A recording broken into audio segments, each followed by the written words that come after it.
익숙한 장면 아닐까요? 새벽 3시 또다시 화장실로 향하고 있습니다. 오늘 밤만 그런 게 아니죠. 이렇게 반복되는 중간각성은 단순한 불편함을 넘어 잠을 무너뜨리고 다음날의 에너지와 집중력 활력을 모두 앗아갑니다. 어두운 복도를 지날 때마다 짜증과 피로가 쌓여가고 옆에서는 배우자가 깊은 잠에 빠져있는 모습을 보며 괜히 더 외로워집니다. 문득 이런 생각이 스칩니다. 왜 나만 이런 걸까? 혹시 이게 나이 들어간다는 뜻일까? 많은 분들이 그렇게 여기며 만성 피로와 야간 낙상에 대한 불안, 그리고 다시는 한 번에 푹 자는 밤은 없을 거라는 체념 속에 살아갑니다.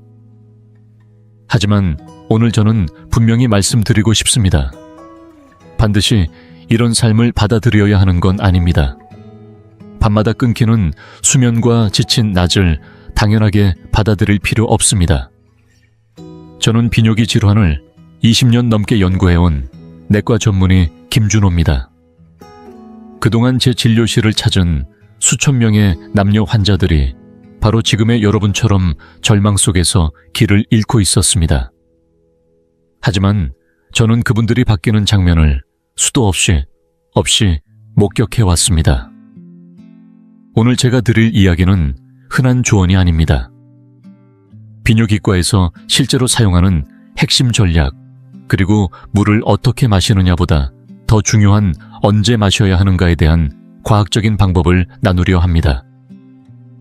이 방법은 너무나 간단하고 논리적이지만 놀랍게도 대부분 사람들이 모르고 지나칩니다. 왜 이제야 알았을까 싶을 정도로요. 이 영상 끝까지 함께 해주세요. 이 정보는 단지 당신의 밤을 바꾸는데 그치지 않고 삶 전체를 새롭게 만들 수 있습니다. 해결책을 말씀드리기 전에 이 문제가 얼마나 중요한지 먼저 제대로 짚고 넘어가야 합니다. 60세 이상 어르신 중 무려 70%가 밤에 한 번 이상 소변 때문에 잠에서 깬다는 사실 알고 계셨나요? 그중 상당수는 2번, 3번, 심지어 그 이상 깨어나기도 합니다.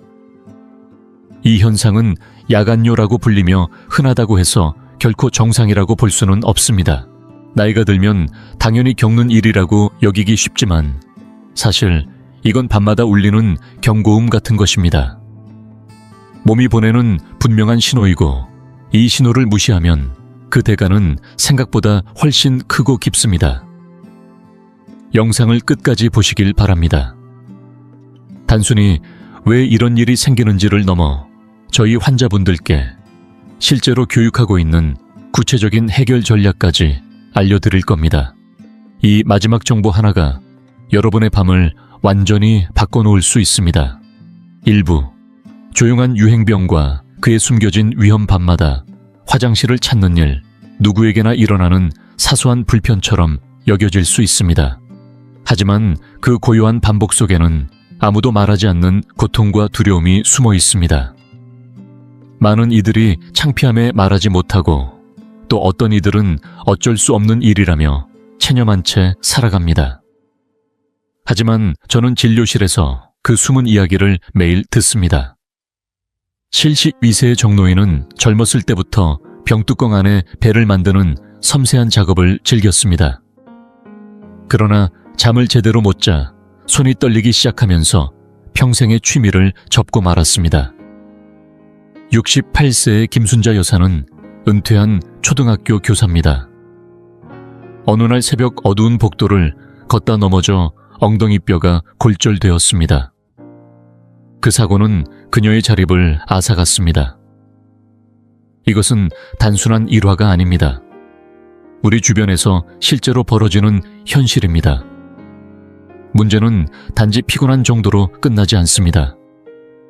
이제는 그 어두운 길 위에 도사리고 있는 위험을 정확히 짚고 넘어가야 합니다. 첫째, 낙상의 위험입니다. 깜깜한 새벽 몸은 덜 깨어있고 균형 감각은 흐려져 있습니다.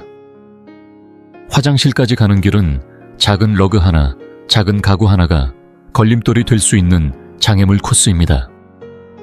넘어지면 단순한 상처로 끝나지 않을 수도 있습니다. 특히 고령층에게 고관절 골절은 단순한 사고가 아니라 신체 기능 저하의 출발점이 될 수 있습니다. 둘째, 인지 기능에 대한 충격입니다. 깊은 잠은 사치가 아니라 생존의 필수적인 회복 시간입니다. 수면 중 뇌는 하루 동안 쌓인 노폐물을 청소하고 기억을 정리하며 사고 능력을 유지합니다. 하지만 밤마다 자주 깨게 되면 이 정화 작업이 제대로 이루어지지 않습니다. 그 결과 머릿속이 뿌옇고 집중력은 떨어지며 기억력도 감퇴합니다. 장기적으로는 치매 등 신경퇴행성 질환의 위험까지 높아집니다. 잊어버림은 나이가 들어서가 아니라 질 낮은 수면이 반복될 때 나타나는 경고입니다. 셋째, 심장 건강에 주는 부담입니다. 자다가 갑자기 깨면 몸은 스트레스 호르몬을 분비합니다. 혈압이 올라가고 심박수도 빨라집니다. 이러한 반응이 매일 반복된다면 심혈관계는 끊임없는 자극과 압박을 받게 됩니다. 야간뇨가 심한 사람일수록 고혈압과 심장질환의 위험이 크다는 연구 결과도 있습니다. 그리고 마지막으로 감정적인 비용입니다. 만성피로는 삶의 즐거움을 빼앗아갑니다. 짜증이 늘고 불안감이 커지고 때론 우울감까지 찾아옵니다. 사람들과의 만남도 피하게 되고 좋아하던 일에도 흥미를 잃게 됩니다. 어느 순간 예전의 내가 아닌 내가 되어갑니다. 그렇다면 왜 이런 변화가 노화와 함께 찾아오는 걸까요? 이유는 크게 세 가지입니다. 첫째, 밤이 되면 우리 몸은 항이뇨, 호르몬 ADH의 분비가 줄어듭니다. 이 호르몬은 신장에게 밤에는 소변 생성을 줄이라고 신호를 보내는 역할을 합니다. 하지만 ADH가 줄어들면 신장은 낮과 똑같은 속도로 소변을 만들어내기 시작합니다.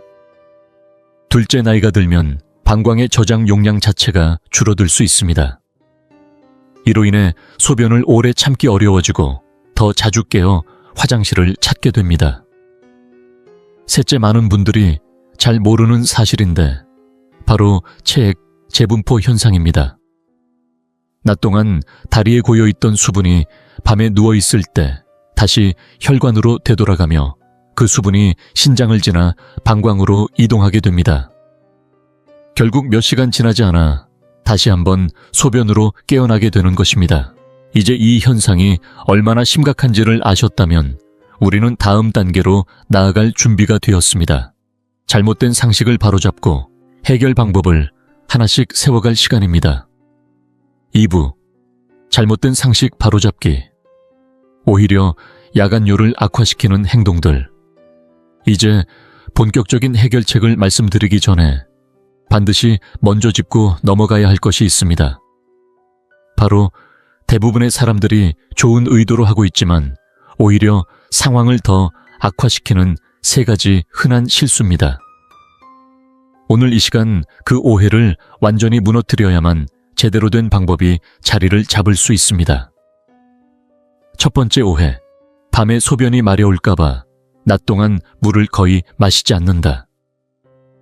이건 많은 분들이 가장 자주 하는 실수이며 동시에 가장 역효과가 큰 잘못된 습관입니다. 겉보기엔 논리적으로 들릴 수 있습니다. 물을 적게 마시면 소변도 덜 나오겠지. 하지만 우리 몸은 그렇게 단순하게 움직이지 않습니다. 낮에 물을 거의 마시지 않으면 몸속 수분이 부족해지고 소변은 점점 진해집니다. 이렇게 진하게 농축된 소변은 방광 내벽을 자극하고 예민하게 만듭니다. 말하자면 상처난 곳에 레몬즙을 붓는 것처럼 방광은 작게 찼더라도 지금 바로 가야 한다고 뇌에 신호를 보내게 됩니다.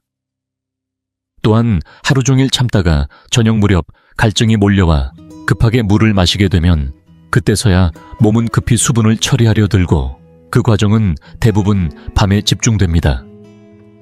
결국 낮에 물을 너무 아껴 마신 탓에 밤에 더 자주 화장실을 찾게 되는 역설적인 상황이 벌어지는 것입니다. 두 번째 오해. 나는 원래 방광이 작아서 어쩔 수 없다. 물론 개인차는 존재합니다. 어떤 사람은 실제로 방광 용량이 작을 수도 있습니다. 하지만 제가 만난 수많은 환자들 중 대부분의 경우에서 문제는 방광의 크기가 아니라 밤 동안 신장이 만들어내는 소변의 양에 있습니다. 앞서 말씀드렸듯이 나이가 들수록 항인 요호르몬의 분비가 줄어들고 낮 동안 다리에 고였던 수분이 밤에 누우면 다시 혈액으로 돌아가면서 신장을 자극합니다. 이 두 가지가 함께 작용해 밤새 소변이 계속 만들어지는 겁니다. 설령 방광이 넉넉한 크기라고 해도 계속해서 소변이 쏟아져 들어오면 깨어날 수밖에 없습니다. 즉, 방광탄만 하는 건 문제의 본질을 회피하는 핑계일 수 있으며 그 믿음은 오히려 해결을 멀어지게 만듭니다. 그리고 중요한 건 이건 절대 평생 안고 가야 할 일이 아니라는 사실입니다.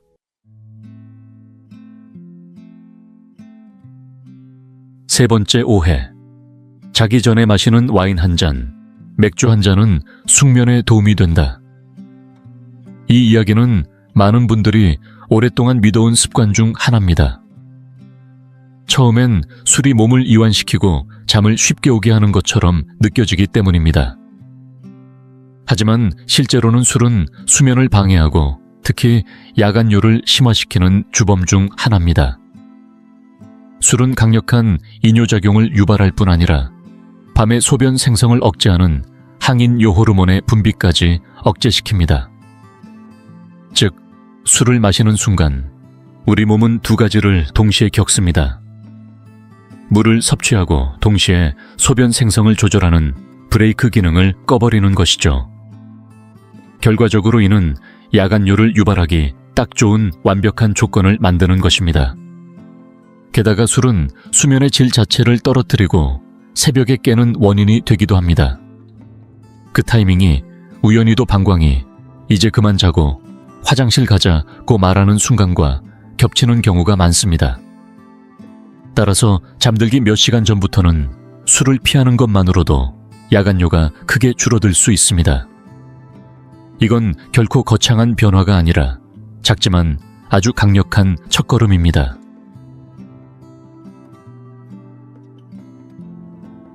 이제 무엇이 효과가 없고 어떤 행동이 오히려 문제를 키우는지 명확히 알게 되셨습니다.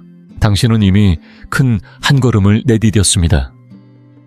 잘못된 길을 걷지 않기로 결심한. 지금 이제 우리는 드디어 실제로 효과 있는 전략을 이야기할 수 있게 되었습니다. 3부. 몸을 살리는 물 마시는 법. 5단계 수분 전략. 지금부터 말씀드릴 이 수분 전략은 제가 수많은 환자분들께 적용해왔고 실제로 그들의 밤을 되찾아준 핵심 방법입니다. 적게 마시는 것이 해답이 아니라는 점 이제는 분명히 아셨을 겁니다. 이제부터는 더 똑똑하게 마시는 방법, 몸과 리듬을 살리는 수분 습관을 알려드리겠습니다. 이 전략은 기억하기도 쉽습니다. 바로 5글자로 된 방법입니다. 아침에 앞당기고 저녁엔 부드럽게 줄이며 잠들기 전엔 확실히 끊는다. 여기에 두 가지 중요한 보조 원칙을 더하면 완성됩니다. 첫 번째 단계는 앞당기기입니다. 아침부터 충분히 물을 마시는 것이 핵심입니다. 하루에 마셔야 할 물의 75%를 오후 4시 이전에 채워야 한다는 것이 저의 권장 기준입니다. 일어나자마자 큰 컵 2잔의 물로 잠든 몸을 깨워주세요. 그리고 오전 시간에는 갈증이 나기 전 미리미리 조금씩 물을 마시는 것이 중요합니다. 물병을 곁에 두고 틈틈이 한 모금씩 마시는 습관을 들이세요. 점심 식사와 함께도 반드시 한 컵 정도의 물을 함께 마셔주셔야 합니다. 이렇게 하면 몸은 활동적인 시간에 수분을 충분히 받아들이고 신장은 낮 동안 효율적으로 수분을 걸러냅니다. 이는 밤을 위한 가장 건강한 준비입니다. 두 번째 단계는 부드럽게 줄이기입니다. 오후 4시 이후부터는 물 섭취를 천천히 줄이는 단계입니다. 갑자기 끊는 것이 아니라 서서히 줄여나가야 몸도 자연스럽게 적응합니다. 갈증이 날 경우엔 반 컵 정도만 마시고 너무 많이 마시지 않도록 주의하세요. 저녁 식사는 잠자기 최소 3시간 전에 하시는 것이 좋습니다. 그리고 식사 중엔 음식이 잘 넘어갈 정도로만 조금씩 마시는 것이 이상적입니다. 이처럼 자연스럽게 수분 섭취를 줄이면 몸도 이제 소변 생성량을 줄여야겠다는 신호를 받게 됩니다. 그 결과 밤중에 방광이 덜 차고 화장실에 덜 가게 되는 구조가 만들어지는 것입니다. 세 번째 단계는 철저한 중단입니다. 이 부분이 가장 중요할 수도 있습니다. 잠들기 2시간 전부터는 어떤 액체도 입에 대지 않는 절대 구역을 정해 두셔야 합니다. 만약 밤 10시에 잠자리에 드신다면 저녁 8시 이후에는 단 한 모금의 물도 넘기지 않는 것이 원칙입니다. 이 2시간은 신장이 마지막으로 수분을 걸러 방광으로 보내는 데 필요한 시간입니다. 이 시간을 지키지 않으면 침대에 누운 직후에도 신장은 여전히 활발히 작동하며 새벽 1시나 2시에 다시 화장실로 향하게 됩니다. 물론 입이 건조할 경우엔 입만 헹구거나 정말 극소량만 입에 대고 넘기지 않는 것도 방법입니다. 그러나 본격적인 물 섭취는 절대 안 됩니다. 이 2시간의 수분 절제는 반드시 지켜야 할 중요한 원칙입니다. 여기까지가 기본적인 3단계 전략이지만 진짜로 효과를 높이고 싶다면 여기에 2가지 보조 원칙을 더하셔야 합니다. 네 번째는 수분 흡수를 돕는 소금과 레몬의 활용입니다. 단순히 물을 마시는 것만으로는 부족합니다. 그 물이 세포 안으로 제대로 흡수되어야 진짜 수분 공급이 됩니다. 그래서 저는 아침에 마시는 첫 번째 물 한 컵에 천일염 한 꼬집과 레몬즙 몇 방울을 넣기를 추천드립니다. 소금은 나트륨을 통해 물을 세포 안으로 끌어들이는 역할을 하고 레몬은 칼륨을 보충해줍니다. 이 2가지는 매우 소량으로도 충분한 효과를 내며 아침 수분 흡수력을 높여 오후의 갈증을 줄여줍니다. 그 결과 저녁에 물을 덜 마셔도 갈증이 덜하고 몸이 안정되며 밤잠도 덜 깨게 됩니다. 마지막 5번째는 야간뇨를 유발하는 저녁 식사의 방해 요소를 줄이는 것입니다. 우리는 흔히 물만 조절하면 된다고 생각하지만 저녁에 어떤 음식을 먹느냐도 매우 중요합니다. 우선 방광을 자극하는 맵고 자극적인 음식이나 산성 강한 음식은 피하는 것이 좋습니다. 또한 설탕이나 단순 탄수화물이 많은 음식 그리고 수분 함량이 많은 수박 오이 국물 요리 등도 저녁보다는 낮에 드시는 것이 더 적합합니다. 초콜릿이나 카페인이 들어간 음료 역시 방광을 민감하게 만들어 새벽에 깨어날 확률을 높입니다. 그리고 당연히 커피나 차 청량음료는 저녁 시간엔 피해야 합니다. 대신 저녁 식사는 단백질이 적절히 포함된 익힌 채소 중심의 식단이 좋습니다.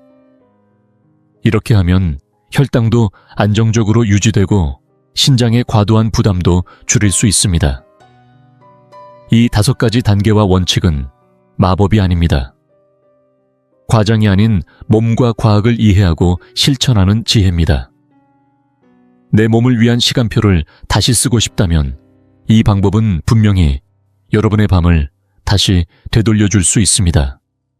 4부, 밤을 지켜주는 보조 전략, 더 깊고 더 확실한 결과를 위한 실천법. 지금까지 소개해드린 수분 전략은 마치 자동차의 강력한 엔진과 같습니다. 하지만 아무리 엔진이 좋아도 도로 위를 안정적으로 달리려면 타이어가 좋아야 합니다.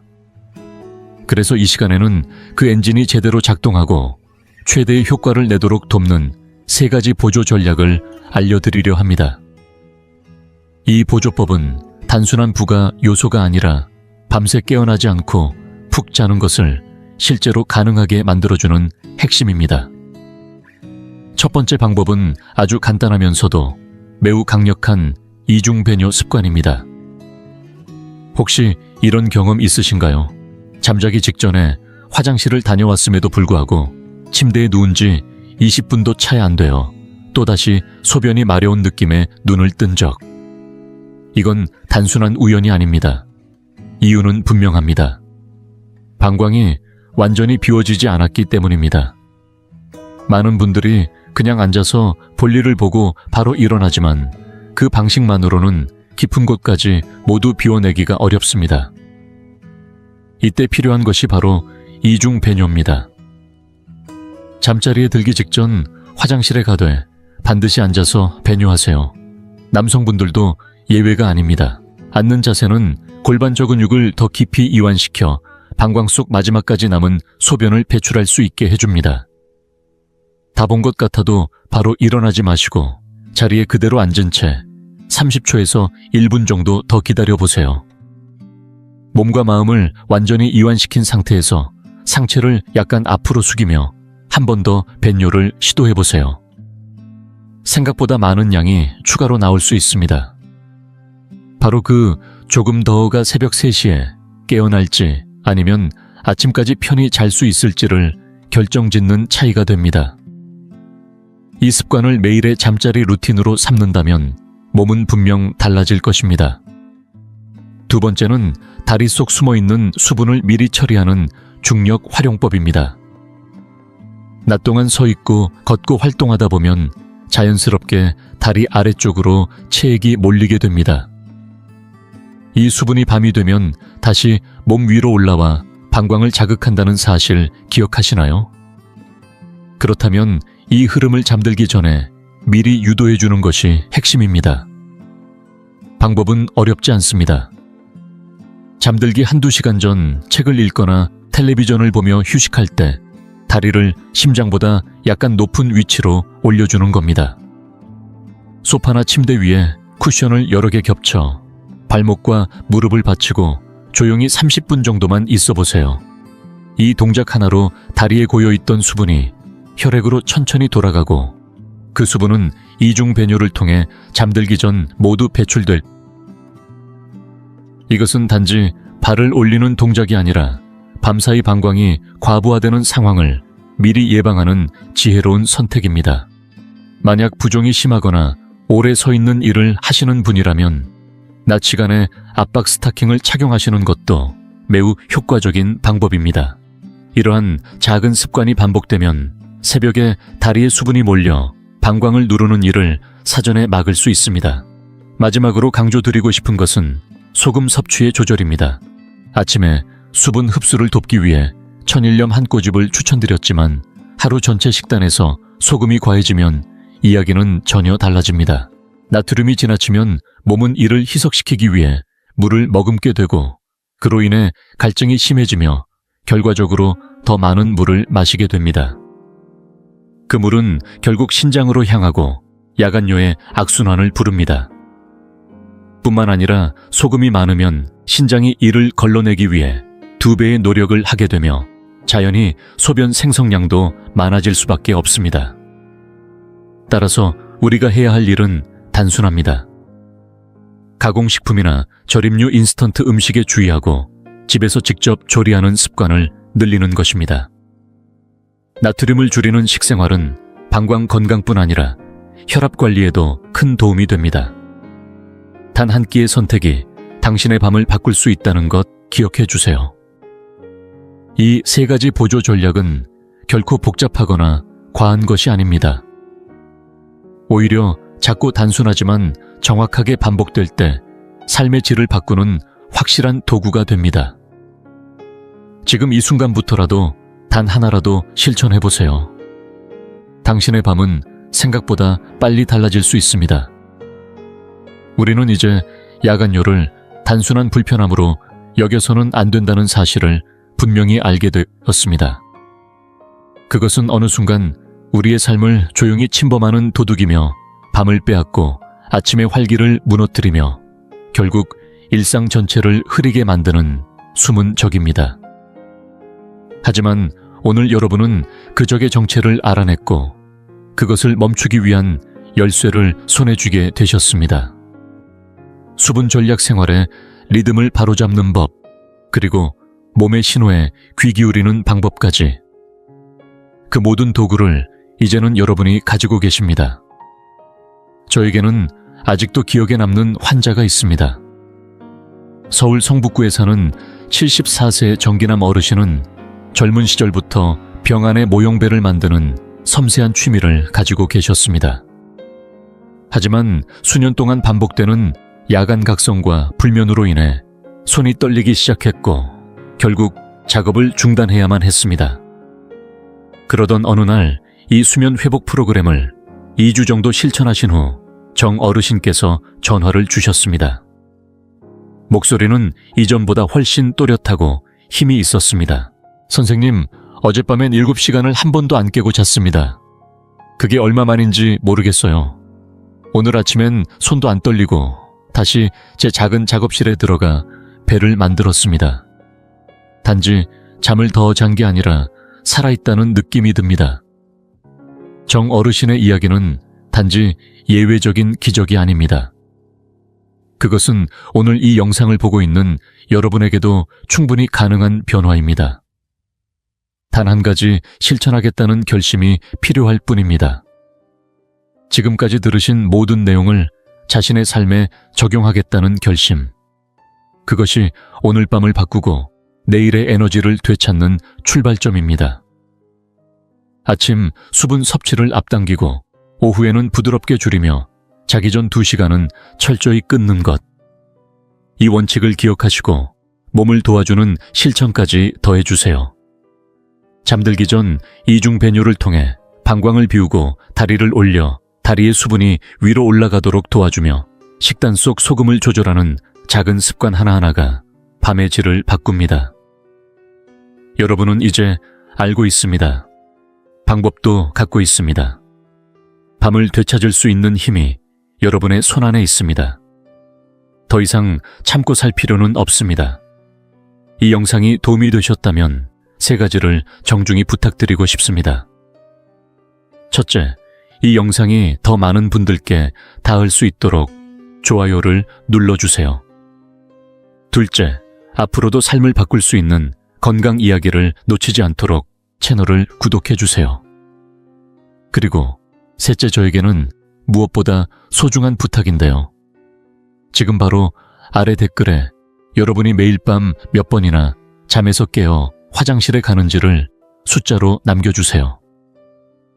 이 공간에는 창피함이 없습니다.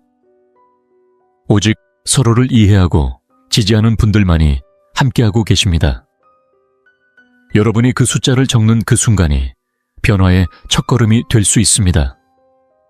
그리고 그 숫자를 본 누군가가 나만 그런 게 아니구나 하고 위로받을 수도 있습니다.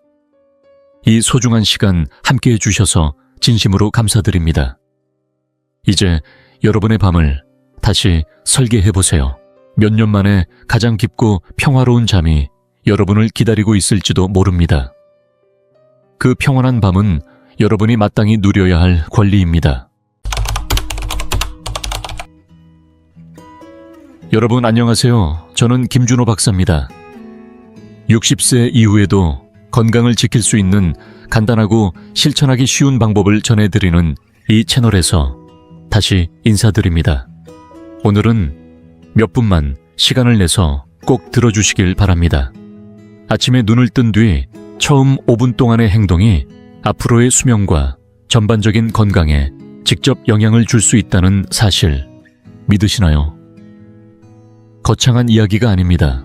아침에 가장 먼저 마시는 것, 몸을 어떻게 움직이는지, 일어난 후 무엇을 먹는지. 같은 사소한 습관들이 85세, 아니 105세까지 건강을 유지할 수 있을지를 결정합니다. 이미 과학적으로 입증된 내용입니다. 이 간단한 아침 습관을 실천하는 일부 어르신들은 뇌졸중 위험을 줄이고 기억력을 또렷하게 유지하며 수십 년 동안 훨씬 젊은 사람처럼 체력을 지켜왔습니다. 하지만 안타깝게도 65세 이상 많은 분들이 이 사실을 모르거나 알고도 외면합니다. 그러나 여러분은 다를 것입니다. 오늘 저는 최고의 의학 전문가들이 장수와 근력, 그리고 노년의 정신 선명함을 높이는 황금 공식이라 부르는 5단계의 완전한 5분 아침 루틴을 안내해 드리겠습니다. 그리고 본격적으로 시작하기 전에 당신에 대해 조금 더 알고 싶습니다. 지금 이 영상을 보고 계신 당신은 몇 살이신가요? 그리고 어느 지역에서 시청 중이신가요?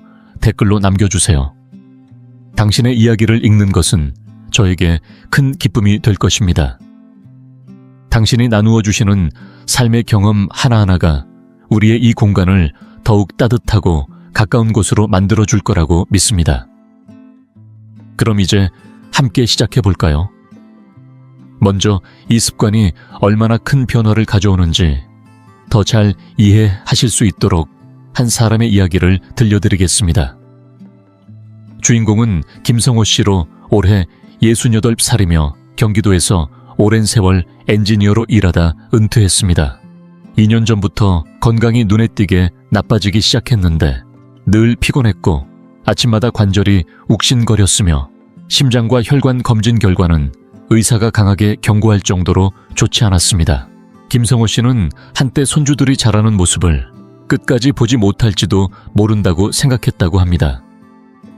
그런데 어느 날 이웃이자 은퇴한 의사였던 분이 간단한 5분 아침 루틴을 알려주면서 모든 것이 바뀌었습니다. 처음엔 많은 사람들처럼 반신반의했지만 잃을 것이 없다는 생각에 시도해보기로 했습니다. 그리고 몇 주 만에 몸이 달라지는 걸 느꼈고 6개월 후 건강검진에서 혈압과 콜레스테롤 심전도 수치가 놀라울 만큼 좋아져 의사마저 깜짝 놀랐습니다. 이제 일흔이 된 그의 몸은 건강한 55살 수준에 가깝습니다. 그는 제게 마치 인생을 한 번 더 선물 받은 기분이라고 말했습니다. 이 모든 변화는 아침마다 몸을 부드럽게 깨워주는 5가지 간단한 요소를 조금씩 루틴에 더하면서 시작되었습니다. 하루를 시작하는 첫 번째 단계, 아침 수분 충전법입니다. 아침에 눈을 뜨는 순간 우리 몸은 이미 상당한 수준의 탈수 상태에 들어가 있습니다. 밤새도록 목이 마르지 않았더라도 호흡과 땀으로 인해 아무런 보충 없이 조용히 약 반 리터의 수분이 빠져나갑니다. 이 탈수는 단순히 피로감을 주는데 그치지 않고 혈액을 진하게 만들어 심장과 혈관에 부담을 줍니다. 그래서 특히 65세 이상 어르신들에게는 기상 후 1-2시간 사이에 뇌졸중이나 심장마비가 가장 많이 발생하는 이유 중 하나가 됩니다. 서울대 의과대학과 세브란스 병원 순왕이 전문의들의 설명에 따르면 아침을 올바른 수분 섭취로 시작하면 심혈관 질환 위험을 크게 줄이고 혈액순환과 뇌 기능, 그리고 대사작용까지 향상시킬 수 있다고 합니다. 방법은 간단합니다. 눈을 뜨자마자 침대에서 일어나기 전 미지근한 물 약 4-8-7-1-20ml, 신선한 레몬 4분의 1쪽을 짜 넣어 마시는 것입니다. 왜 미지근한 물일까요? 찬물은 혈관을 급격히 수축시켜 혈류를 늦추는데 이는 심장과 뇌가 산소를 가장 필요로 하는 시간에 오히려 방해가 됩니다. 반대로 미지근한 물은 혈관을 부드럽게 확장시켜 혈류를 원활하게 돕습니다. 레몬은 천연 전해질과 칼륨 비타민 C를 제공하여 동맥을 유연하게 하고 혈압을 안정시키며 가벼운 한겸 효과까지 더해줍니다. 약에 의존하지 않고도 심혈관계를 깨우는 가장 간단한 방법 중 하나입니다. 하지만 여기서 가장 중요한 것은 타이밍입니다. 눈을 뜬 뒤 1분 안에 커피나 차 음식보다 먼저 이 물을 마셔야 합니다. 이 작은 습관을 매일 지키면 혈액순환과 장기적인 건강에 놀라운 변화를 가져올 수 있습니다. 그러나 물은 시작일 뿐 아직 그림의 한 조각에 불과합니다. 혈액순환을 제대로 깨우려면 단순히 몸에 연료를 공급하는 것만으로는 부족합니다. 침대에서 일어난 바로 그 순간 흐름을 직접 깨우는 동작이 필요합니다. 두 번째 단계에서 소개할 방법은 단 60초면 끝나는 아주 간단한 움직임입니다. 하지만 국내 심장 전문의들에 따르면 이 동작은 뇌졸중 위험을 크게 낮추고 하루 종일 뇌로 가는 혈류를 눈에 띄게 개선할 수 있습니다. 혹시 지금까지 이 영상을 계속 보고 계신다면 저는 정말 기쁩니다. 이는 당신이 자신의 건강에 대해 진지하게 생각하고 있다는 뜻이니까요. 아직 함께하고 계시다면 댓글에 숫자 1을 남겨주세요. 이 여정의 끝까지 함께하는 분들이 누구인지 꼭 알고 싶습니다. 두 번째 단계, 기상 직후 60초 혈액순환 재가동입니다. 아침에 일어난 직후 첫 60초 안에 혈액순환을 깨우는 것이 핵심입니다. 밤새도록 누워있는 동안 혈액은 주로 하체, 특히 다리에 고이게 됩니다. 이로 인해 뇌로 가는 산소 공급이 줄어들면서 어지럼증 균형 감각 저하, 심한 경우에는 혈전까지 생길 수 있습니다. 서울대 의과대학 순황이 연구에 따르면 기상 직후 혈액을 전신으로 골고루 재분배하지 않으면 수축된 혈관과 제한된 뇌 혈류 상태로 하루를 시작하게 될 확률이 높아집니다. 순환기 전문의 이정훈 박사는 단 60초의 간단한 동작만으로도 뇌로 가는 혈류를 40% 이상 높일 수 있다고 강조합니다. 이는 뇌졸중 위험을 낮출 뿐만 아니라 머리를 맑게 하고 몸을 개운하게 하여 하루를 활기차게 시작하게 해줍니다. 이 동작은 도구도 필요 없고 침대 옆에서 바로 할 수 있습니다. 일어나자마자 발을 어깨 너비로 벌리고 똑바로 선 뒤 코로 깊게 숨을 들이마시며 두 팔을 천천히 머리 위로 올립니다. 그 다음 입으로 부드럽게 숨을 내쉬며 팔을 천천히 내립니다. 이어서 어깨를 뒤로 5번, 앞으로 3번 돌립니다. 마지막으로 발 뒤꿈치를 천천히 들어 올렸다가 내리는 동작을 10회 반복하면 다리에서 심장으로 혈액이 자연스럽게 밀려 올라가도록 도와줍니다. 이 전 과정을 해도 1분밖에 걸리지 않지만 그 효과는 아침 내내 이어집니다. 머리가 한층 맑아지고 몸이 따뜻해지며 기상 직후에 무거운 느낌이 사라지는 것을 느낄 수 있습니다. 작지만 매일 꾸준히 하면 심장과 뇌 건강을 함께 지켜주는 강력한 습관이 됩니다. 약에 의존할 필요도 없습니다. 몸이 충분히 수분을 채우고 혈액순환이 활성화되면 이제 영양을 흡수할 준비가 완전히 갖춰집니다. 그런데 많은 분들이 놓치는 사실이 있습니다. 기상 후 30분 안에 단백질을 섭취하지 않으면 우리 몸은 에너지를 만들기 위해 스스로의 근육을 분해하기 시작합니다. 이 과정은 조용히 진행되지만 65세 이상 어르신들에게는 매우 흔하게 나타납니다. 제때 대처하지 않으면 하루 식사를 잘 챙겨 먹더라도 근육이 점점 줄어들어 결국 힘이 떨어지고 유연성이 줄며 독립적으로 생활하기 어려워질 수 있습니다. 그래서 다음에 말씀드릴 단백질 타이밍이 나이 들어서도 근력을 지키고 움직임을 부드럽게 하며 장기적으로 자립적인 생활을 가능하게 해주는 핵심이 됩니다. 세 번째 단계, 단백질 타이밍입니다. 하루 중 단백질을 먹는 시간은 점심이나 저녁이 아니라 바로 아침에 눈 뜬 후 30분 안입니다. 많은 분들이 하루 단백질 양만 채우면 된다고 생각하지만 65세 이후에는 얼마나 먹느냐, 못지않게 언제 먹느냐가 중요합니다. 국립노화연구소 조사에 따르면 새벽 3시에서 오전 8시 사이 노화된 몸은 근육 분해의 속도가 평소보다 훨씬 빨라집니다. 이 시간대에 단백질을 공급하지 않으면 몸은 에너지를 만들기 위해 근육 조직을 태워 쓰게 되고 그 결과 근력이 약해지고 면역이 떨어지며 넘어질 위험까지 커집니다. 영양의학 전문가 박선희 박사는 기상 후 30분 안에 고품질 단백질 24시 30글 섭취한 어르신들이 아침을 거르거나 늦게 먹는 경우보다 5년 동안 근육 손실이 최대 64% 적었다고 말합니다. 즉, 아침 시작에 단백질을 챙기는 것만으로도 하루 근육량 대부분을 지킬 수 있다는 뜻입니다. 섭취 방법은 간단합니다. 유청 단백질 음료 1잔, 달걀 흰자, 사소개와 노른자 1개 또는 그릭요거트 1컵의 단백질 가루를 섞어 마시면 좋습니다.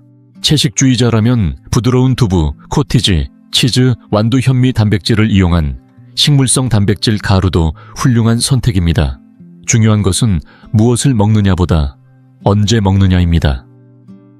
답은 기상 직후 가능한 한 빨리입니다. 식사를 잘 챙기는데도 점점 힘이 빠진다고 느끼셨다면 아침에 이 황금 시간을 놓치고 있었던 것일 수 있습니다. 단백질을 올바른 시간에 챙기는 것만으로도 근력은 물론 하루 에너지가 높아지고 움직임이 가벼워지며 허리 통증이 줄고 기억력과 심혈관 건강까지 함께 지킬 수 있습니다. 이제 단백질로 근육을 지키고 보강할 준비를 마쳤다면 다음 단계는 그 근육과 관절이 하루의 시작부터 부드럽고 자유롭게 움직일 수 있도록 하는 것입니다. 많은 분들이 이 부분을 간과하는데 바로 이것이 65세 이후에 뻣뻣함과 의존적인 생활 그리고 잦은 낙상이 흔하게 나타나는 이유 중 하나입니다. 네 번째 단계로 넘어가기 전에 혹시 지금까지 계속 시청하고 계신가요? 여기까지 함께해 주셨다면 저는 진심으로 기쁩니다. 당신의 꾸준한 관심과 참여가 큰 힘이 됩니다.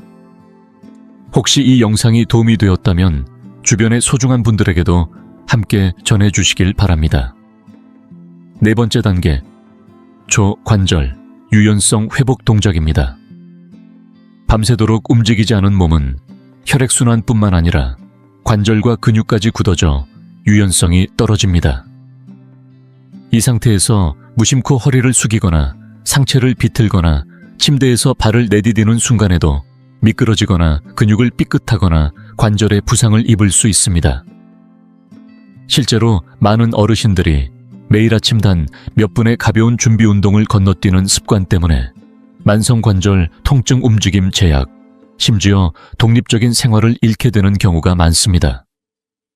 정형외과 전문의들에 따르면 우리 관절을 감싸고 있는 관절액은 잠자는 동안 점점 끈적해집니다. 이때 부드럽게 풀어주는 동작 없이 하루를 시작하면 마찰이 높은 상태에서 첫 움직임이 이루어지게 되어 관절의 미세한 손상이 반복적으로 쌓이고 결국 만성 관절염이나 관절 퇴행으로 이어질 수 있습니다. 해결 방법은 어렵지 않습니다.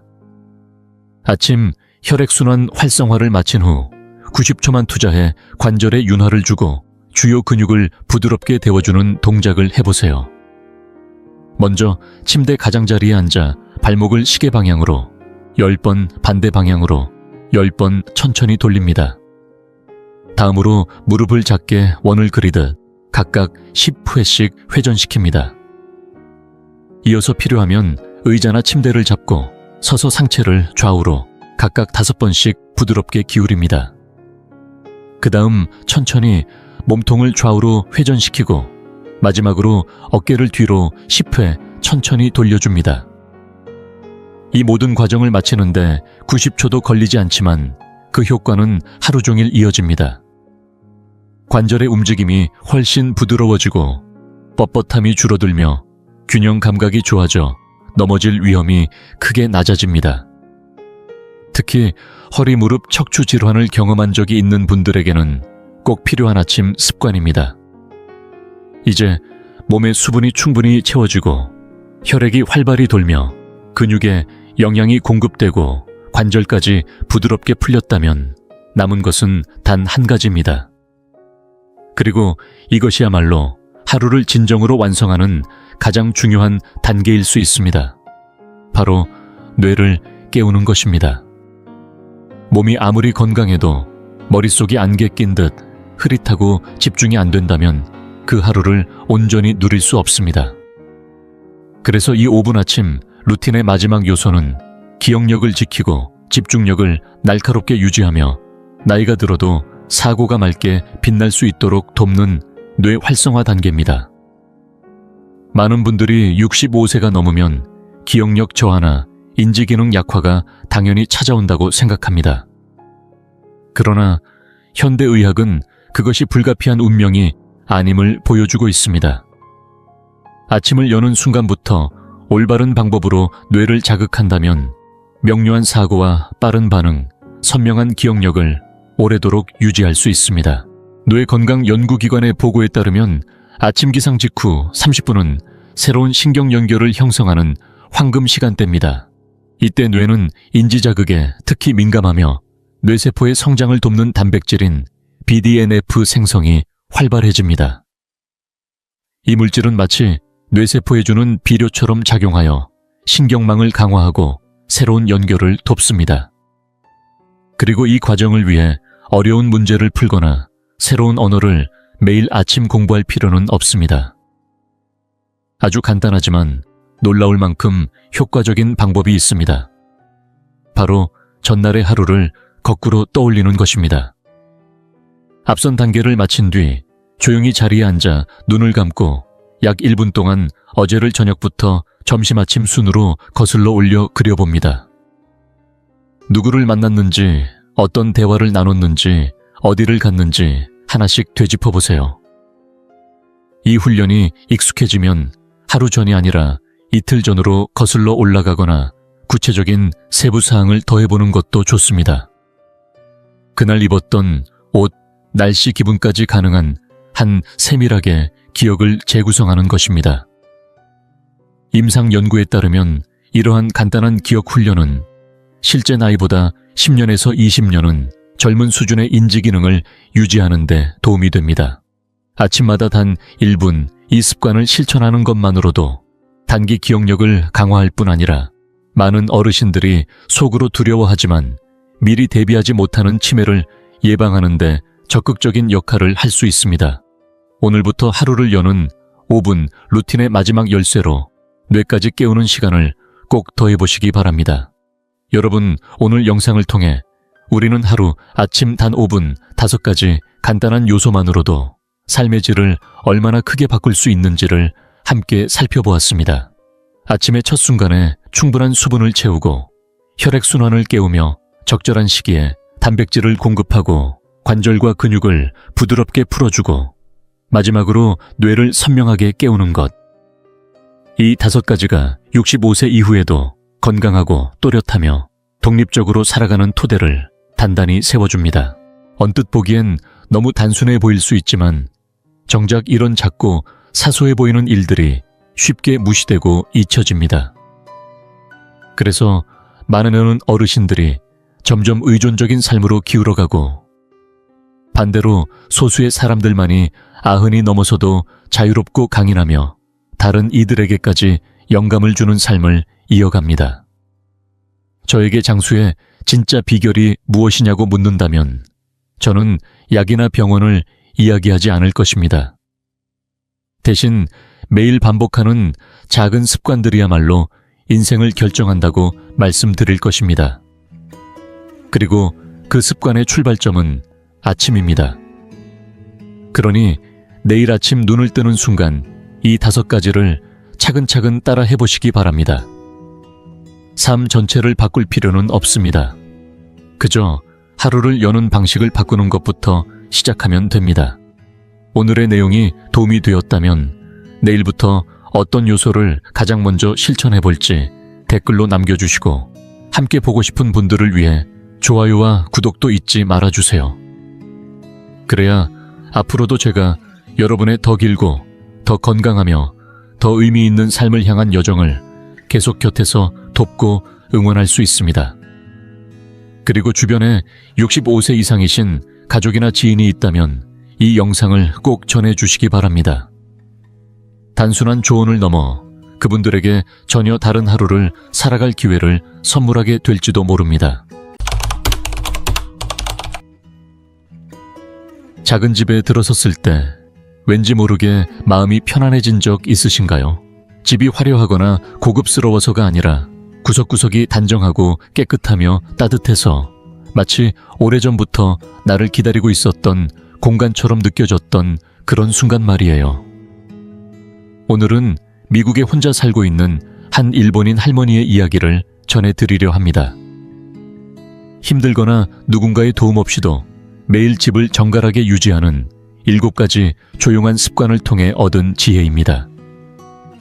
일본 집이 유독 정돈도해 보이는 이유가 궁금하셨던 분, 집을 더 가볍게 정리하고 삶을 단순하게 만들고 싶었던 분, 혹은 나이 들어 청소가 점점 버겁다고 느끼셨던 분이라면 이 영상이 지금까지의 생각을 조금은 바꿔줄지도 모릅니다. 제가 소개할 이 할머니는 80의 나이에 미국 시골 마을에서 홀로 살고 계십니다. 그런데도 그분의 집은 마치 고향 교토에서 막 따라낸 따뜻한 차 한 잔처럼 정갈하고 따스합니다. 이 영상에서는 물건을 제자리에 놓는 습관, 간단한 일은 바로 끝내기 필요한 것만 두기 공간의 역할, 나누기 하루 5분 정리하기, 잠들기 전 준비하기, 그리고 쓰는 물건에 감사하기까지 일상 속에서 쉽게 따라할 수 있는 7가지 습관을 함께 나눌 예정입니다. 이 이야기는 일본과 미국을 비교하려는 게 아닙니다. 단지 이 사실을 함께 느껴보고 싶었습니다. 나이 든 사람은 어느 나라든 서로 많이 닮아 있다는 것. 우리 모두는 숨 쉴 틈이 필요하고 일상에 대한 작은 주도권을 여전히 갖고 싶어 한다는 것 말이에요. 그리고 제가 이 이야기를 좋아하는 가장 큰 이유는요, 모든 걸 바꾸라고 하지 않기 때문입니다. 그저 하나의 작은 습관만 시작하면 됩니다. 이 영상이 도움이 되셨다면 좋아요와 구독 부탁드립니다. 저희가 더 많은 소소하고 실용적인 정리 습관을 전할 수 있는 큰 힘이 됩니다. 여러분의 하루가 조금 더 가볍고 평화로워지기를 바라며 이제 첫 번째 습관으로 함께 가보겠습니다. 습관 1. 모든 물건에게 돌아갈 자리를 만들어주세요. 처음 타카하시 유코 할머니 댁에 들어섰을 때 저는 말로 설명하기 어려운 이상한 평온함을 느꼈습니다. 공간은 작았지만 어지럽지 않았고 고급스럽지 않았지만 따뜻했습니다. 무엇보다 인상 깊었던 건 눈에 보이는 모든 물건들이 자기 자리를 정확히 알고 있다는 느낌이었습니다. 리모컨은 테이블 한가운데 가지런히 놓여 있었고 슬리퍼는 문 방향으로 반듯하게 정돈되어 있었으며 수건 하나조차 선반 중앙에 정성스럽게 접혀 있었습니다. 저는 조심스럽게 물었습니다. 할머니, 혹시 매일 정리를 따로 하세요? 유코 할머니는 빙그레 웃으며 이렇게 말씀하셨습니다. 아니에요. 따로 정리는 하지 않아요. 그저 쓰던 것들을 제자리로 돌려보낼 뿐이에요. 그 말은 너무 간단하게 들렸지만 그 안에는 오랜 세월 동안 몸에 밴 태도와 철학이 숨어 있었습니다. 문득 제 자신을 떠올렸습니다. 사용한 컵을 창틀에 올려두고는 잊어버린 채 다른 일을 하거나 외투를 아무렇게나 의자 위에 걸쳐두고 나중에는 온 집안을 뒤지며 찾는 일들이 얼마나 많았던가. 매일 반복되는 아주 사소한 행동들이 결국 집안을 어지럽히고 마음까지 복잡하게 만들고 있었던 겁니다. 하지만 유코 할머니는 다르셨습니다. 물건 하나하나에 돌아갈 자리를 정해주시고 그것이 그곳으로 돌아가는 시간을 놓치지 않으셨습니다. 마치 사람에게도 집이 필요하듯 물건에게도 돌아갈 자리가 필요하다고 하시더군요. 그 말씀이 제 마음 깊이 스며들었습니다. 제 집에서는 리모컨이 거실 침실 부엌을 떠돌고 열쇠는 가끔 재킷 주머니에, 가끔 식탁 위에, 심지어는 냉장고 위에 놓여있던 적도 있었습니다. 의료 서류 하나 찾느라 아침을 통째로 날려버린 적도 있었고요. 유코 할머니는 특별한 말을 하지 않으셨습니다. 그저 자신의 방식대로 조용히 살아가실 뿐이었는데 그 모습이 저에게 정리의 본질을 깨닫게 해주었습니다. 정돈된 집은 많은 청소로 만들어지는 것이 아니라 작은 습관의 명확함에서 시작된다는 사실을요. 그날 이후로 저도 따라 해봤습니다. 리모컨 하나만이라도 사용 후 항상 같은 자리에 놓는 연습을 시작했죠. 처음엔 별것 아닌 것처럼 느껴졌지만 그 작은 행동 하나가 제 마음을 훨씬 가볍게 만들었습니다. 더 이상 찾지 않아도 되고 까먹지 않아도 되며 짜증낼 일도 없어졌습니다. 그때 저는 비로소 알게 되었습니다. 정리는 애써 하는 일이 아니라 방황을 허락하지 않는 삶의 태도라는 것을요. 습관. 1분 안에 끝날 일이라면 지금 바로 하세요. 유쿠 할머니와 마루에 앉아 따뜻한 차를 마시며 대화를 나누던 중이었습니다. 할머니는 조용히 일어나 주전자를 들어 제 잔에 다시 차를 따르시더니 자리에 앉기 전 아주 자연스럽게 손수건을 집어들고 탁자 위에 떨어진 찬물을 한번 쓱 닦으셨습니다. 겨우 한 방울. 그 한 방울을 닦는 데 걸린 시간은 고작 몇 초. 저는 물었습니다. 할머니 나중에 한꺼번에 치우셔도 괜찮지 않으세요? 그러자 할머니는 말없이 고개를 젓고 이렇게 답하셨습니다. 1분 안에 끝날 일이라면 그 순간에 해두는 게 마음이 편하답니다. 그 말씀은 어떤 규칙처럼 들리지 않았습니다. 그저 오래도록 몸에 밴 자연스러운 흐름 같았습니다. 저는 제 모습을 떠올렸습니다. 컵을 보고 나중에 씻어야지 하고 미뤘던 날들. 그 컵이 하루 종일 그 자리에 있고 어느새 옆에 다른 컵이 쌓이고 결국 씻는 일 자체가 귀찮아지는 순간들. 작고 간단한 일들이 쌓이면 눈에 보이지 않는 해야 할 일의 압박으로 변해갑니다. 할머니는 말씀하셨습니다. 저는 집안에 미완성된 일들이 남아있는 게 싫어요. 하나하나 부드럽게 마무리하고 마음도 그렇게 정리한 채 다음으로 넘어가요. 집을 정돈하려는 게 아니라 내 마음을 깨끗하게 두는 거예요. 저는 그 말에 깊이 공감했습니다. 이걸 정말 쓰고 있는가? 이걸 볼 때 마음이 편한가? 만약 아니라면 내려놓을 수 있는가? 물론 모든 걸 버릴 필요는 없었습니다. 하지만 스스로에게 질문을 던지는 것만으로도 시선이 달라졌습니다. 할머니는 이렇게 말씀하셨습니다. 물건을 잡고 있다는 건 마음의 한 조각도 같이 쥐고 있다는 뜻이에요. 너무 많이 쥐고 있으면 가볍게 살 여지가 사라져요. 그 순간 저는 깨달았습니다. 가득 찬 집이 풍요로운 건 아니라는 것. 비워진 집이 빈 집이 아니라 충분한 집이라는 것. 생각해보면 나이 든 분들 중 어떤 분들은 작은 집인데도 밝고 따뜻하게 느껴지는 공간을 유지하곤 합니다. 그 집은 소박하지만 머물고 싶어지는 느낌을 주지요. 그 차이는 물건의 개수가 아니라 선택의 방식에 있었습니다. 혹시 당신도 그런 집을 만들고 싶으시다면 제 영상의 다른 이야기, 집을 정돈하는 10가지 조용한 비밀을 참고하셔도 좋습니다. 큰 정리 없이 새 것을 사지 않아도 무엇부터 시작할지 아는 것만으로도 마음이 놀라울 만큼 정돈될 수 있으니까요. 그리고 그날 밤 유쿠 할머니가 보여준 또 하나의 부드러운 습관이 제 삶에 작고 깊은 울림을 남겼습니다. 습관 4. 잠들기 전 5분 오늘을 정리하는 시간. 그날 저녁 차를 다 마시고 작별 인사를 드리려던 순간 유쿠 할머니는 말없이 부엌 쪽으로 가셨습니다. 잠깐만 기다려요. 오늘 하루를 정리하고 올게요. 저는 속으로 꽤 시간이 걸릴 거라 생각했지만 딱 5분이면 충분했습니다. 할머니는 남은 과자를 상자에 담아 찬장에 넣으셨고 찻잔 2개를 깨끗이 씻어 건조대에 놓으셨습니다. 탁자를 닦고 의자 2개를 반듯하게 정리하시는 동작은 느리지도 급하지도 않은 딱 자연스러운 리듬이었습니다. 그리고 마지막에 이렇게 말씀하셨습니다. 이제야 오늘 하루가 완성됐네요. 저는 조용히 돌아보았습니다. 저는 늘 내일 치우면 되지 하며 식탁 위에 부스러기를 남긴 채 잠들고 의자엔 수건이 걸쳐진 채 그대로였죠.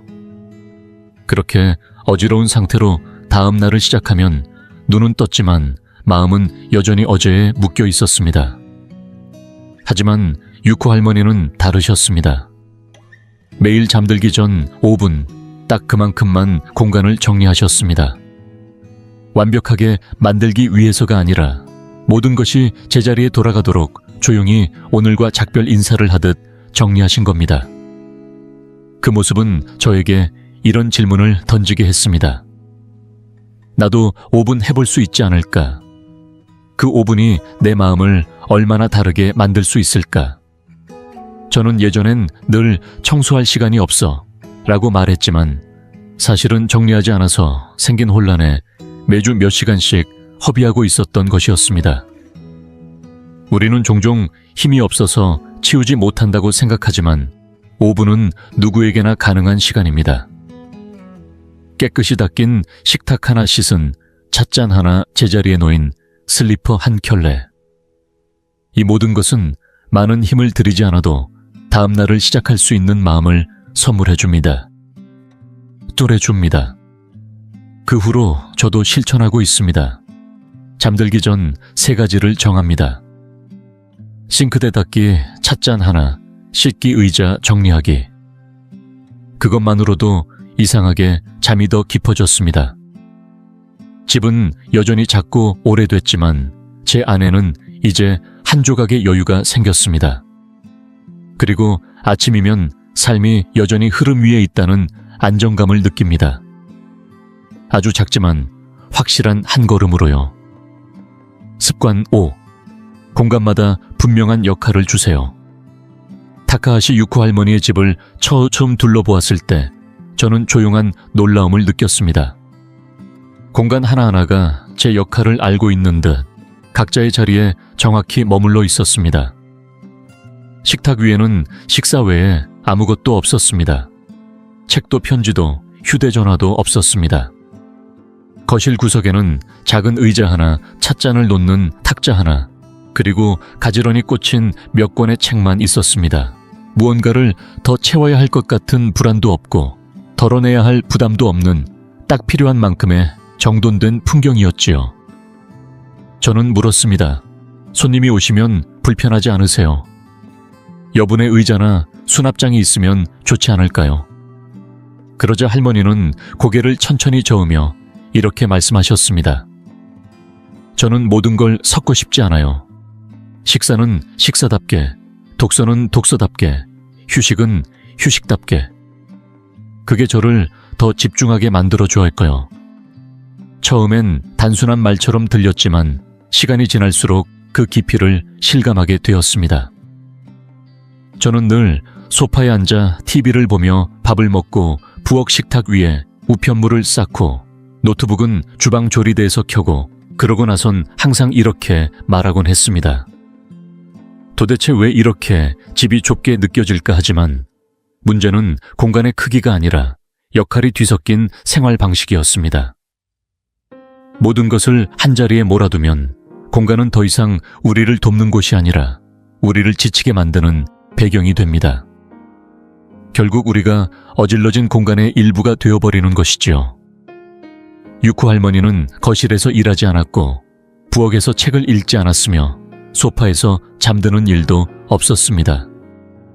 할머니는 말했습니다. 몸도 공간을 통해 기억해요. 여기는 쉬는 곳, 여기는 먹는 곳, 여기는 고요히 앉는 곳. 그게 마음도 흐트러지지 않게 해주지요. 그 말은 단지 정리를 잘 하기 위한 방법이 아니라 자신의 삶의 중심을 지키는 태도였습니다. 문득 주변의 어르신들이 떠올랐습니다. 어떤 분은 잠이 잘 안 온다고 하시고 어떤 분은 집이 너무 지저분해져서 어디서부터 시작해야 할지 모르겠다고 하십니다. 그럴 때 저는 이렇게 생각합니다. 먼저 정리를 시작하지 않아도 괜찮습니다. 그저 공간에게 다시 이름을 붙여주는 것부터 해보세요. 식탁에는 밥만 부엌 조리대엔 조리도구만, 현관 앞엔 신발만. 그렇게 정해주기만 해도 공간은 다시 제 역할을 찾기 시작합니다. 저도 그렇게 해봤습니다. 그랬더니 하루의 흐름이 훨씬 부드러워졌습니다. 집이 커진 건 아니지만 집이 더 넉넉하게 느껴졌습니다. 왜냐하면 모든 구석이 이제 자기 목소리와 역할을 갖고 있었기 때문입니다. 그리고 지금 이 순간까지 함께 해주신 여러분께 진심으로 감사합니다. 이 이야기는 누군가를 가르치기 위한 것이 아니라 우리가 나이 들어도 삶을 다시 정돈할 수 있다는 희망을 전하고 싶었을 뿐입니다. 그 시작은 멀리 있지 않습니다. 바로 우리가 머무는 집에서 지금 이 순간부터입니다. 습관 6. 내일을 준비하는 밤에 10분 유쿠 할머니의 하루는 밤에 10분으로 완성됩니다. 잠들기 전 꼭 지키는 조용한 의식 같은 시간이었지요. 다음날 입을 옷을 미리 꺼내두고 손수건을 의자에 살짝 올려두고 부엌은 가볍게 정돈하고 문 단속을 확인한 뒤 침대 머리맡에는 물 한 컵을 놓습니다. 저는 조심스레 여쭈어 봤습니다. 그렇게까지 미리 준비하시는 이유가 있으세요? 할머니는 짧고 단단하게 대답하셨습니다. 아침은 마음이 가장 흐트러지는 시간이니까 전날 밤에 길을 미리 열어두어야 해요. 그 말을 듣고 저는 잠시 멈칫했습니다. 저는 아침마다 옷장을 헤집고 열쇠를 찾아온 집을 뒤지며 하루를 시작하곤 했습니다. 하루 종일 뭔가를 쫓는 기분으로 살았던 거죠. 그와 반대로 유쿠 할머니는 서두르지 않았고 그렇다고 게으르지도 않았습니다. 단지 삶에 리듬과 구조를 두고 살아가셨을 뿐입니다. 그리고 그 리듬이 피로를 줄이는 대신 평온함을 채워주었고 몸은 더 가볍게 마음은 더 정돈되게 해주었습니다. 저도 그날부터 실천해봤습니다. 저녁이 되면 물병 하나 준비하고 셔츠를 미리 개어 의자에 놓아두는 것부터 시작했습니다. 그랬더니 아침이 달라졌습니다. 오늘 뭐 입지? 라는 생각 하나 없이 그냥 조용히 하루로 걸어 들어갈 수 있었던 겁니다. 할머니는 말했습니다. 준비는 자신을 아끼는 방법이에요. 우리처럼 나이 들어가는 사람일수록 작은 것도 의도적으로 살아야 해요. 그 말은 오랫동안 제 마음에 남았습니다. 의도적인 삶, 조용하지만 흔들리지 않는 중심. 그건 거창한 계획이 아니라 잠들기 전에 10분에서 시작될 수 있다는 걸 배웠습니다. 습관 7. 물건 하나하나에 감사하는 마음을 담으세요. 차를 다 마시고 마지막 찻잔을 씻던 타카하시 유코 할머니의 모습이 인상 깊었습니다. 컵을 조심스레 닦은 뒤 선반에 올리기 전 그녀는 두 손을 모아 살짝 인사를 하듯 고개를 숙이셨습니다. 제가 조용히 물었습니다. 지금 뭐 하신 거예요? 그러자 할머니는 웃으며 말씀하셨습니다. 오늘 하루 나를 위해 애써준 컵에게 고마움을 전하는 거예요. 너무도 단순한 그 말이 제 발걸음을 멈추게 했습니다. 할머니의 집에는 값비싼 물건은 없었지만 그 어떤 물건이든 정성스럽게 다루어졌습니다. 왜냐하면 그녀는 크고 좋은 것이 아니라 작고 사소한 것에도 감사하는 마음으로 살아가고 있었기 때문입니다. 할머니는 이렇게 말씀하셨습니다. 젊었을 땐 가진 게 거의 없었어요. 그래서 더더욱 지금 곁에 있는 것들에 감사하는 법을 배웠지요. 쓰지 않는 건 쌓아두지 않고 매일 함께하는 물건엔 늘 고맙다고 말해줘요. 그 말을 듣는 순간 제 집이 떠올랐습니다. 나는 얼마나 많은 물건을 아깝다는 이유로 언젠간 필요할지도 모른다는 불안 때문에 혹은 누가 준 거라 쉽게 버리지 못해 붙잡고 있었는가. 하지만 그 어떤 것에도 저는 고맙다고 말해본 적이 없었습니다. 유쿠 할머니는 물건 하나하나를 사용한 뒤 항상 조용히 감사의 인사를 전하셨습니다. 그녀의 집이 단정한 이유는 단지 부지런함 때문만이 아니었습니다. 그것은 사람뿐 아니라 사물에게도 전하는 따뜻한 배려에서 비롯된 것이었습니다. 아마 그래서일 겁니다. 그 집은 작아도 늘 따뜻했고 소박했지만 결코 부족하지 않았으며 세월이 묻어 있음에도 결코 쓸쓸하지 않았던 이유. 그 모든 감정은 아마 그녀의 감사하는 삶의 태도에서부터 시작된 것이었습니다.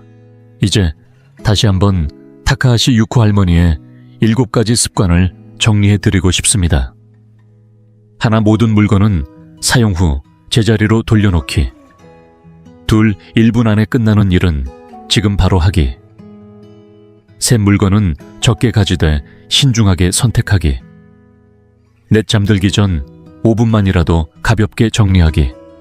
다섯, 모든 공간에 명확한 목적을 부여하기. 여섯, 내일을 위한 준비는 오늘 밤에 마치기.